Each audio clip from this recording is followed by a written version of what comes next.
This video is brought to you by patreon.com/worsttake. Get access to exclusive live streams and Discord servers, on-screen shoutouts, and early access to some videos when you join now. Help make sure that we can continue to make content like this by supporting the Patreon. Links are in the description down below.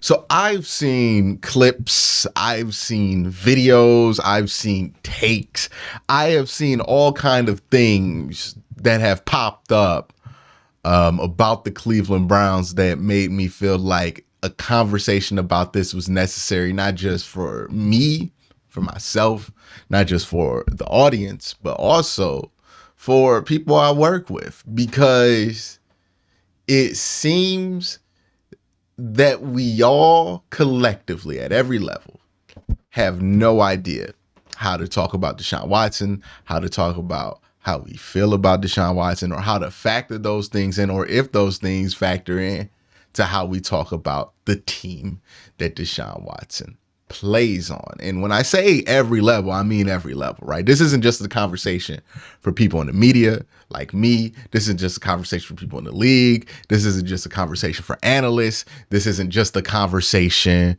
for fans. This is a conversation for everybody. What I mean by that is fans have had issues with this and how they're going to handle being fans of this team, or if they're going to maintain being fans of this team, or how do they root for the team. I get messages every day with people with this dilemma. How do we talk about Deshaun Watson? How do we talk about and rectify how we feel about Deshaun Watson? Now, I'm not about to sit here and litigate his case. That's not what this video is about. I'm not going to make you feel better or worse about that case. That's not what I'm here to do.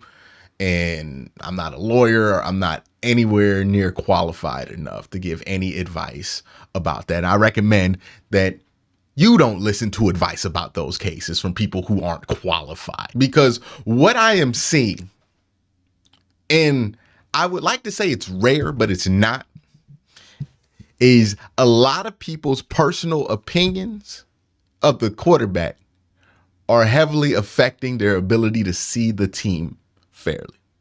Now, to talk about this, I have to talk about the concept of objectivity. Most people feel like the media fails them because the media is not objective, right? And I think that's a common sentiment. I don't think the media fails you because it's not objective. I feel like the media fails you because it pretends to be objective. And that's where a lot of analysts go wrong. It's one thing to be fair and honest about what you're seeing. It's another thing to act like you're being objective and not question your own biases, your own point of view that you're bringing into the conversation. Because again, we're all people, and on every subject that we talk about, we're bringing our own bullshit to the table, no matter who you are. Our perspective is going to be our perspective, and it's impossible to talk about things without that perspective affecting how you see and talk about those things. Again, it's not that media isn't objective, it's that the media tries to be objective that is kind of the issue here, because it's not about being objective. Objective is an unobtainable ideal. What is obtainable, what we can strive for, is being fair and transparent. So given that, I'm not objective. But does that mean I'm not fair about the things I say? When I'm critical of a player, am I not being fair? I think I do a good job of being fair, that I'm not just criticizing guys just to be critical of them, that I bring up multiple points of views. And if I think that the points of views that are kind of going for the opposite opinion that I have of a player, I try to make sure that I create a argument that is fair against that if I don't agree with that argument. It's not about being objective, about being transparent. It's about being fair. And that brings me to the Deshaun Watson situation. Because while people might use the word objective to describe what they want, people don't want objectivity. Like, if people wanted objectivity from their sports talk, there would be no sports talk, because there's nothing about sports talk that's objective. Everybody has a point of view, and that point of view is why you listen to that person. The reason I bring in Ace or Engraven or Sonny or Tony is not because I think they're the most objective people on the planet. It's because they have a point of view about their teams, and their point of view about their teams gives us a unique perspective about how they feel about the team that I cover, right? I am relying on them not to be objective, but I know them to all. Every person I bring on, I try to make sure that these are fair and transparent people. They tell you up front, hey, I'm rooting for this team. This is my favorite team, but this is what I think I'm seeing. Everybody I try to bring on, I try to make sure that they're transparent and fair. I don't like to live under this guise of objectivity, right? Where people in the media feel like they're not fans of any team because they're so objective. Like, everybody has people or teams that they root for in this sport. It's fair to be transparent about that.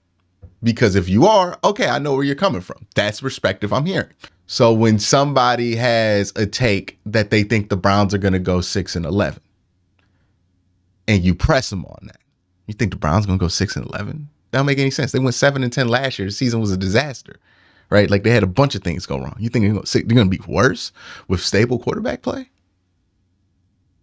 And the person says, hey, I'm just being objective. They're not.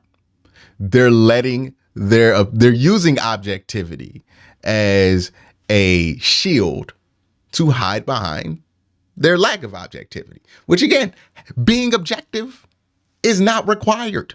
It's not even wanted in most cases. But if you're going to say the Browns will go 6-11, just tell me straight up why you feel like that's going to be the case. A lot of people, I've heard this take multiple times, and I'm pretty sure if you're a fan and you're on the internet for any amount of time, you've heard this take. I've heard people say, hey, the Browns are going to stink this year because of bad karma.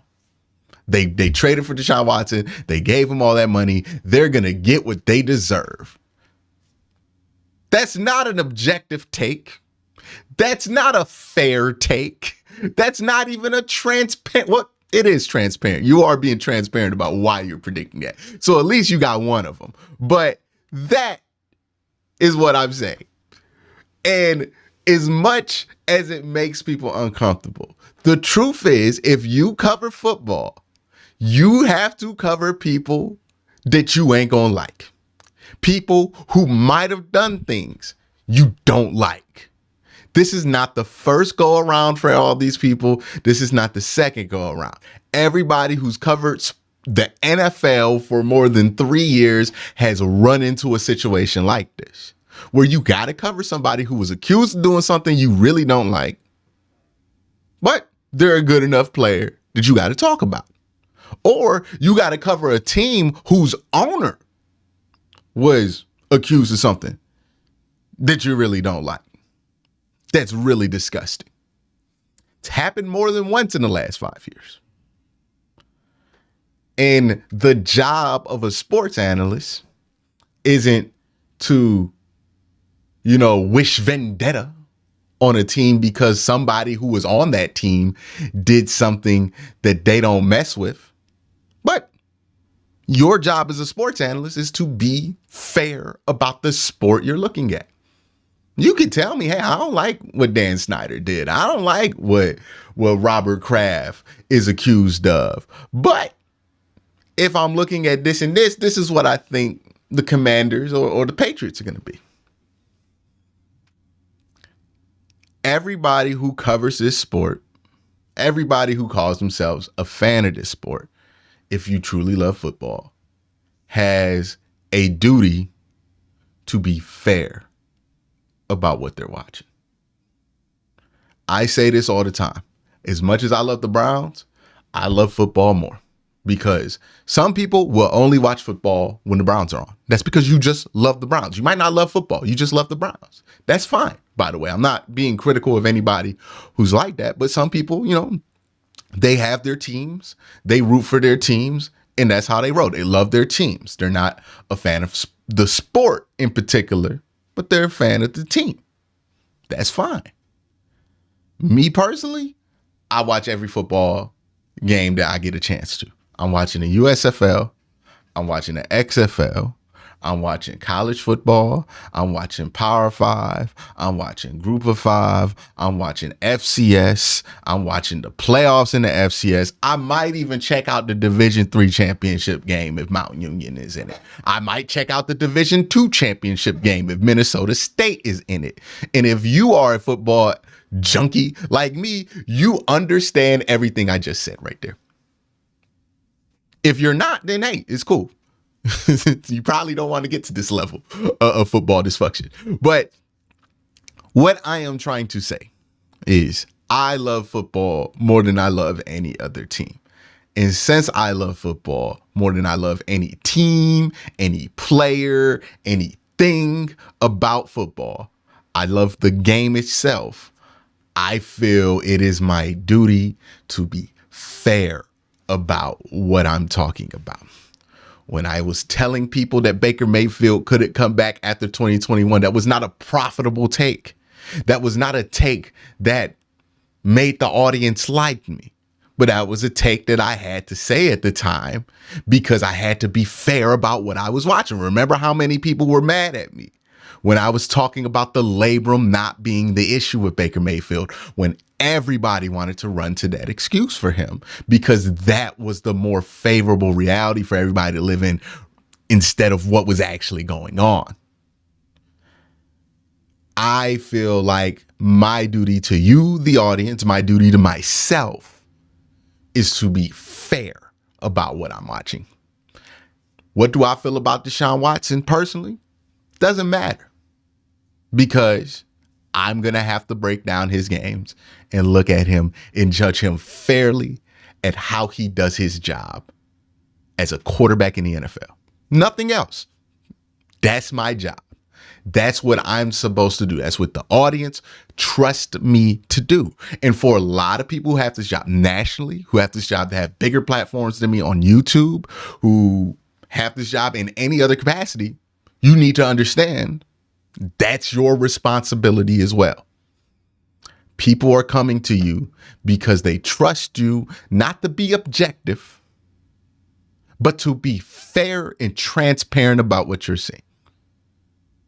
That you're not going to just provide excuses, that you're not going to hide under a blanket of objectivity when you're really just being very subjective about the situation, and that you're going to put, you know, it sounds kind of silly when you bring it up to football because it sounds like I'm talking like a doctor's oath, or a Hippocratic oath, my bad, a Hippocratic oath, but I'm dead serious. If you cover football and you have a platform, I feel like you have an obligation to be fair about what you're watching.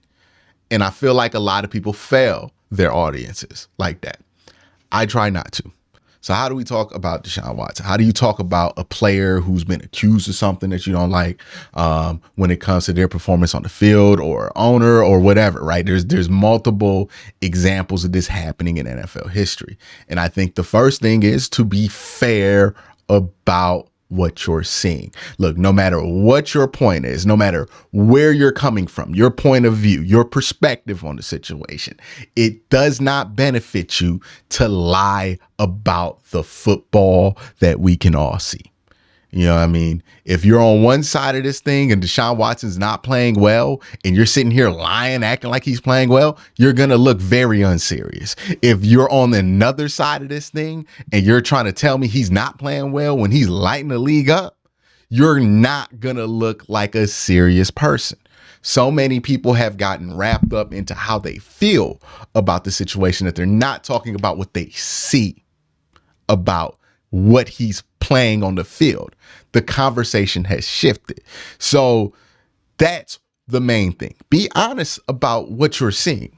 Because if you want to be listened to, if you want to be taken seriously by any audience you speak to for any agenda that you may or may not have, then the main thing is you want to be credible. And how do you become credible to your audience? You have to be fair and transparent. It starts there. So many people have been unwilling to do so, and that's going to hurt their points later on, whichever points they trying to make later on. But the main thing for anybody who wants to cover this sport, who who wants to cover sports in general, who wants to cover anything, is you have to be a credible person. And there is no credibility if you're not fair and if you're not transparent. Objectivity, that's a myth. You're always going to have a point of view, and your point of view is what makes you different than 99% of the things that you see out there. Your point of view is good, right? Like, you need your own point of view. It's fine to not be objective. I'm not expecting any human being or computer or program, because those are all made by human beings, to be objective. We're not objective creatures.